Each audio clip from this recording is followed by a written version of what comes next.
গুমের 2 মামলায় সেনা কর্মকর্তাদের বিরুদ্ধে অভিযোগ গঠনের শুনানি 3 ও 7 ডিসেম্বর। হাসিনার স্টেট ডিফেন্স নিযুক্ত হলেন পান্না। ভূমিকম্প আতঙ্কে বন্ধ হওয়ার পর হল ছাড়ছেন ঢাকা বিশ্ববিদ্যালয়ের শিক্ষার্থীরা, প্রশাসনের সিদ্ধান্তের প্রশংসা। এবং চিকিৎসক সংকটে কলাপাড়া হাসপাতালে ব্যাহত হচ্ছে চিকিৎসা, সেবা না পেয়ে চরম দুর্ভোগে রোগীরা।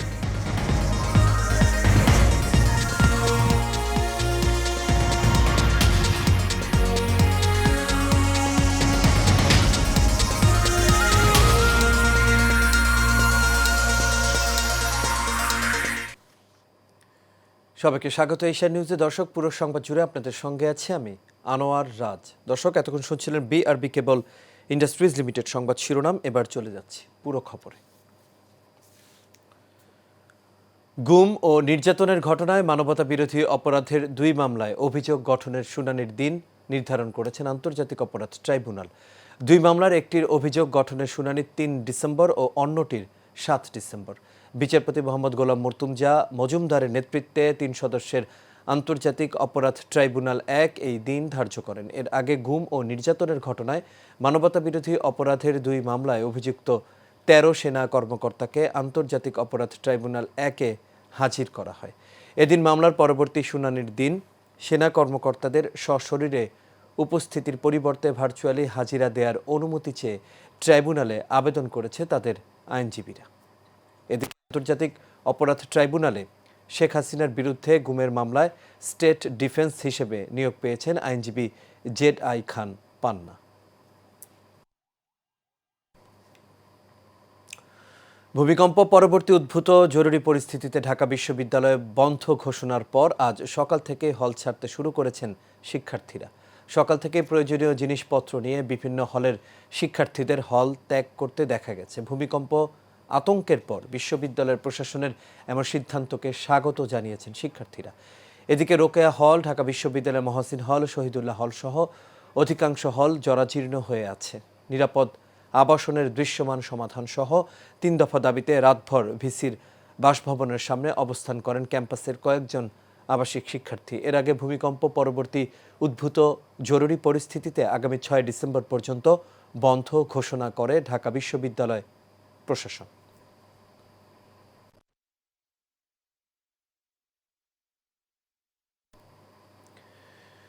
দীর্ঘদিন ধরে পটুয়াখালীর কলাপাড়া হাসপাতালে রয়েছে চিকিৎসক সংকট। তাই নির্ধারিত সময়ের চেয়ে বেশি সময় ধরে বাড়তি সেবা দিতে গিয়ে চিকিৎসকরাই হয়ে পড়ছেন রোগী। সেবা না পেয়ে হতাশা প্রকাশ করেছেন রোগীরা।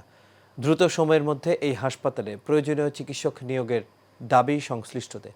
মহসিন পারভেজের পাঠানো তথ্য ছবিতে বিস্তারিত জানাচ্ছেন শেখ ফাহিম। পটুয়াখালীর কলাপাড়ায় পায়রা বন্দর, 3টি তাপবিদ্যুৎ কেন্দ্র ও সাবমেরিন কেবল ল্যান্ডিং স্টেশন সহ বেশ কয়েকটি মেগা প্রকল্পে কর্মরত রয়েছে দেশি বিদেশি হাজার হাজার শ্রমিক। কাঙ্ক্ষিত চিকিৎসা সেবা না পেয়ে ক্ষোভ ঝেড়েছেন হাসপাতালের ভর্তি রোগী ও তাদের স্বজনরা। হসপিটালে ডাক্তার কম, কিন্তু একটা ম্যাডাম আছে, সে সকালেই দেখে গেছে। ডাক্তার যদি বেশি হয় আমাদের সুবিধা, একটু কয়েকজন ডাক্তার ভালো হয়, বেশি হয়, তাহলে আরো সুবিধা হয় আমাদের জন্য, চিকিৎসার জন্য খুব ভালো হয়। রিপোর্ট দেখে নাই, খালি প্রেসক্রিপশন দেখে গেছে। আর আজকে ম্যাডাম আসছে, উনি দেখছে বাচ্চা নিউমোনিয়া, যে আপনার বুকে ইনফেকশন হয়েছে। এখন পর্যন্ত কোনো ডাক্তার আসেনি, নার্সরাই সেলাইন লাগাইয়ে চলে গেছে তারা। অন্যদিকে বারবার ঊর্ধ্বতন কর্তৃপক্ষকে অবহিত করেও বিষয়টির সুরাহা হয়নি বলে জানান এই কর্মকর্তা। হাসপাতালে 50 শয্যা বিশিষ্ট হাসপাতাল, কিন্তু অনেক সময় দেখা যায় আমাদের 70-80 জন রোগী ভর্তি থাকছে। হ্যাঁ, আর এছাড়াও তো পরিষ্কার পরিচ্ছন্নতার যে কর্মী, সেটাও অনেক কম। এখন এই এতগুলা ডাক্তারের ডিউটি আসলে আমাদের একজনের পক্ষে বা 3 জনের পক্ষে আমরা ভাগ করে করাটা আমাদের জন্য খুবই কষ্টকর। ডাক্তারের প্রচন্ড সংকট থাকায় দেখা যাচ্ছে আমরা হিমশিম খাচ্ছি এই রোগীদেরকে চিকিৎসা সেবা দিতে। সেই সাথে দেখা যাচ্ছে কাজের চাপে আমরা যারা ডাক্তাররা আছি, আমরাও অনেকটাই অসুস্থ হয়ে যাচ্ছি। তো এই জন্য কর্তৃপক্ষের দৃষ্টি আকর্ষণ করছি যেন এই সমস্যা দ্রুত সমাধান হয়। অচিরেই সাধারণ মানুষের চিকিৎসা সেবা নিশ্চিতে চিকিৎসক নিয়োগের উদ্যোগ গ্রহণ করবে সরকার, এমন প্রত্যাশা সকলের। Sheikh Fahim, Asian television. ঢাকার ধামরাই সদর ইউনিয়নের শরীফবাগ বাজারে ত্রয়োদশ জাতীয় সংসদ নির্বাচন উপলক্ষে উঠান বৈঠক অনুষ্ঠিত হয়েছে। এ সময় বিএনপি নির্বাহী কমিটির সদস্য ও ধামরাই থানা বিএনপির সভাপতি আলহাজ তমিজউদ্দিন বলেছেন, বিএনপি নির্বাচনমুখী দল। গত 17 বছর আমরা গণতন্ত্র পুনরুদ্ধারের আন্দোলন করেছি। এ সময় আমাদের বিরুদ্ধে অসংখ্য মামলা হয়েছে, অনেক নেতাকর্মী নিখোঁজ হয়েছে, অনেক নেতাকর্মী কারাভোগ করছেন, কিন্তু লক্ষ্য ছিল একটাই, মানুষের গণতান্ত্রিক যে অধিকার সেটা ফিরিয়ে দেয়া। এ সময় আরও উপস্থিত ছিলেন ধামরাই থানা বিএনপির সাধারণ সম্পাদক শামসুল ইসলাম, সাংগঠনিক সম্পাদক মনসুর রহমান সহ আরও অনেকেই।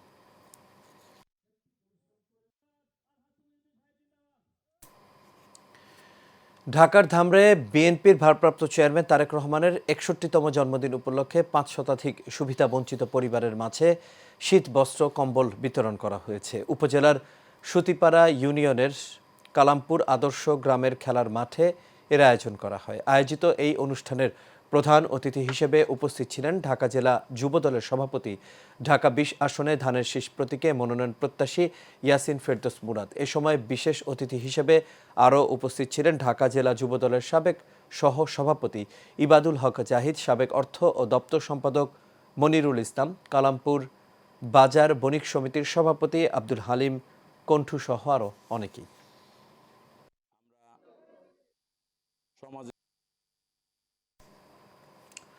পিরোজপুর 2 আসনে বিএনপির মনোনীত প্রার্থী আহমদ সোহেল মঞ্জুর সুমন বলেছেন, বাংলাদেশের ইতিহাসে যতবার সুষ্ঠু নির্বাচন হয়েছে ততবার বিএনপি নির্বাচিত হয়েছে। প্রকাশ্যে আওয়ামী লীগ সরকার দিনের ভোট রাতে দিয়েছে, তাই তারা অবৈধভাবে রাষ্ট্র ক্ষমতায় এসেছিলেন। উপজেলার মুক্তিযোদ্ধা সংসদ মাঠে অনুষ্ঠিত মাধ্যমিক স্কুল, মাদ্রাসা ও কলেজ শিক্ষকদের সমন্বয়ে মতবিনিময় সভায় তার বক্তব্যে এসব কথা জানান তিনি। কামারকাঠি নবকুমার ইনস্টিটিউটের সিনিয়র শিক্ষক মোহাম্মদ মেহেদি সরোয়ারের সভাপতিত্বে ও করফা হানিজিয়া দাখিল মাদ্রাসার সিনিয়র শিক্ষক মোহাম্মদ জাহিদুল ইসলামের সঞ্চালনায় এ সময় আরও উপস্থিত ছিলেন পিরোজপুর জেলা বিএনপির আহ্বায়ক মোহাম্মদ নজরুল ইসলাম, স্বরূপকাঠি পৌর বিএনপির সাবেক মেয়র ও আহ্বায়ক মোহাম্মদ শফিকুল ইসলাম ফরিদ, স্বরূপকাঠি পৌর বিএনপির সভাপতি মোহাম্মদ কাজী কামাল সহ আরও অনেকেই।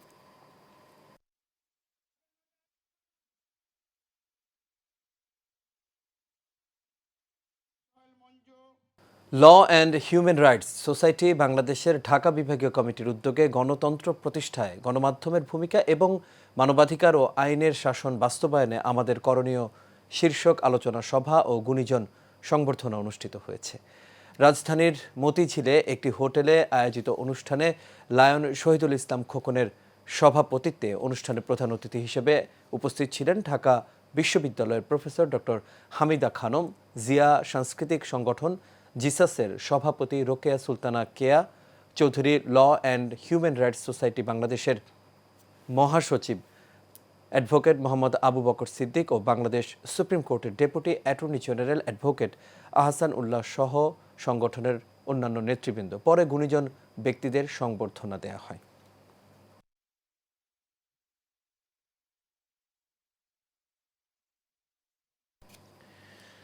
যারা আওয়ামী লীগ আমলে নির্যাতিত নিপীড়িত হয়েছেন তাদের মূল্যায়ন করা হবে বলে জানিয়েছেন ঢাকা 11 আসনে বিএনপির প্রাথমিকভাবে মনোনীত প্রার্থী ডক্টর এম এ কাইয়ুম। গতকাল সন্ধ্যায় ঢাকা 11 আসনের অন্তর্গত পূর্ব বাড্ডা বরগুনা জেলা বিএনপির নবগঠিত কমিটির আহ্বায়ক ও বরগুনায় 1 আসনের মনোনীত প্রার্থী মোহাম্মদ নজরুল ইসলাম মোল্লা এবং বরগুনা জেলা বিএনপি সদস্য সচিব জনাব মোহাম্মদ হুমায়ুন হাসান শাহিনের সংবর্ধনা অনুষ্ঠানে প্রধান অতিথির বক্তব্যে তিনি এসব কথা বলেন। এ সময় তিনি আরও বলেন, একটি লেবাসধারী গোষ্ঠী দেশকে অস্থিতিশীল পরিবেশ তৈরি করতে যাচ্ছে।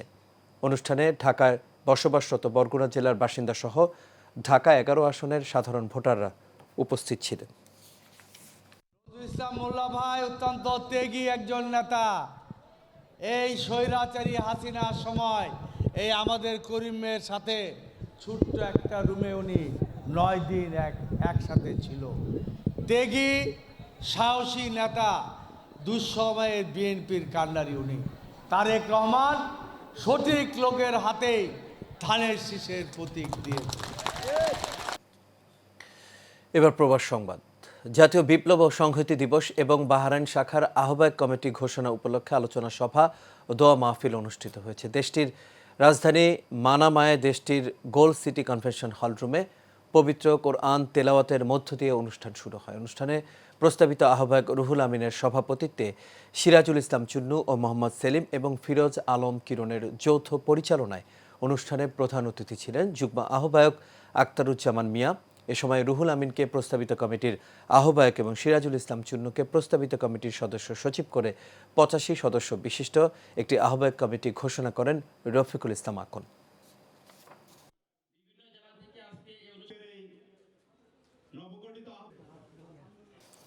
আর এর সাথে শেষ করবে এশিয়ান নিউজ। তবে যাবার আগে বিআরবি কেবল ইন্ডাস্ট্রিজ লিমিটেড সংবাদ শিরোনামগুলো দেখে নেব দর্শক আরও একবার।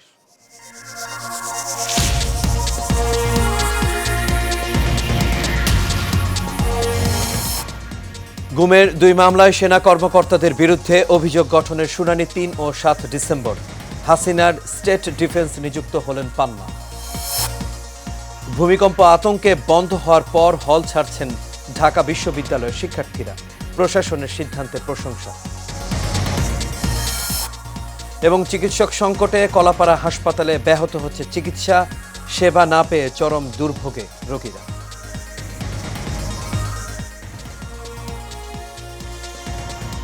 দর্শক, এই ছিল আমাদের এখনকার আয়োজন। আমাদের পরবর্তী সংবাদ দেখার আমন্ত্রণ রইল। এতক্ষণ সাথে থাকার জন্য সবাইকে ধন্যবাদ।